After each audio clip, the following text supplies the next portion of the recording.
baarlamaanka federaalka Soomaaliya muddada xilhiintiisa isbuucyo kooban ayaa ka hartay waxaana shalay xildhibaanada golaha shacabka ee baarlamaanka federaalka Soomaaliya ka hor hadlay gudoomiyaha golaha shacabka Maxamed Mursal Sheekh Cabdiraxmaan wuxuuna sheegay in baarlamaanka uu sii shaqeyn doono ilaa laga soo dooranayo baarlamaanka 11aad ee baarlamaanka Soomaaliya hadalkaasi ka soo yeeray gudoomiyaha waxaan wax ka weydiinay qaar ka mid ah shacabka Soomaaliyeed iyagoo ka hadlay siday u arkaan hadalkaasi ka soo yeeray gudoomiyaha golaha shacabka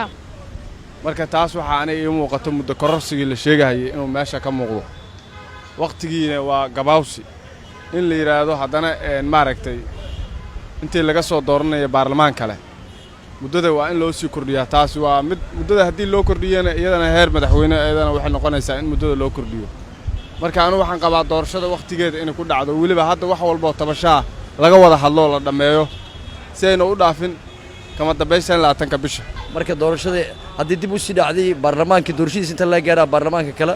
annaga shacabka hadana waxaan jeclahay kursiga in la sii banay maahan inay sii hayaan xilka ay ku sii fadhiyaan hadda baarlamaanka kullee kii ku noqon kara birito iyo kii musharax cusub waa wada joogaan musharaxiinta arrimooda ergadi waa socota waqtiga uu ku yimid si gudoomiyaasha hore baarlamaanada soo marayo kala waqtigooda ay ku wareejinayeen gudoomiyaha baarlamaanka inuu waqtigiisa ku wareejiyo la rabaa haddii kale waxay noqonayaan nin qof u dhiibtay ilaa uu qofka gadaashiisa jiro oo soo amray inuu soo wareejin hadda saas dawladnimadana maaha caalamkana kama jirtaba Donald Trump waqtigiisa doorasho loo geliyay ama 4 sano ka bacdi ku ahay doorashadiisa waa loo guuleystay meel kastoo tagay waa u shacaweysay waa uu ka tagay gudoomiyaha baarlamaanka waxa ka codsanaa maadaama oo shacabka dhan oo Soomaaliya uu matalo oo dalka dhan asaga mas'uul ka yahay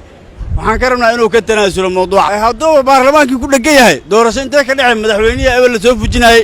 madaxweynihii markii hadduu hadda baarlamaanka hayo labada xukuumadda ugu sarreysay ku dhagan tahay doorasho inay dhacay dalka looma maleynayo muddo gororsigii oo qasban waay wadadiisa toosan u maraa in gudoomiyaha baarlamaanka uu yiri ilaa baarlamaankan baarlamaan ka yimaada maahane firaaqo baarlamaan si u dhicin baarlamaankan ayaa sii jirayo runtii arrinkaas waa arrin oo aanay waxa u qaatay hadda ka hor doorashadii 2016kii macnaha ilaa baarlamaankii baarlamaan bedela uu ka yimaado 6 bilood ay qaadatay laakiin asaga waxa fiicnaan lahayd in gudoomiyaha uu cadeeyo oo waqtigaas uu sheegay ma 6 bilood waagii 2016kii oo kala ma 4 bilooda ma wax ka badan oo technical hadalkaas micnaha waxyaabo badan in oo la cadeeyo u baahneed baarlamaanka federaalka Soomaaliya xilhayntiisa muddo kooban ayaa ka hartay oo isbuucyo ah waxaana wali muuqan soo doorashada baarlamaanka 11aad ee baarlamaanka federaalka Soomaaliya Nasteex Abdulqaadir Xasan raadiyaha iyo TV-ga dalsan magaalada Muqdisho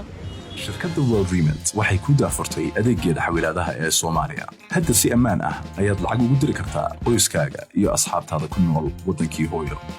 ku soo biir malaayiin macmiil adduunka ah oo lacagaha si fudud oo ku habboon ugu dira dadka ay jecel yihiin soo dejiso noocii u dambeeyay ee barnaamijkeena aaladda telefoonka ama booqo worldremit.com geli xaddiga lacagta iyo faahfaahinta qofkaad u dirayso lacagtiina way dirsantay bixin maysid wax khidmad ah saddexda lacag dirasho ee kugu horeeya adeegga World Remit adigoo isticmaalaya koodka 3FREE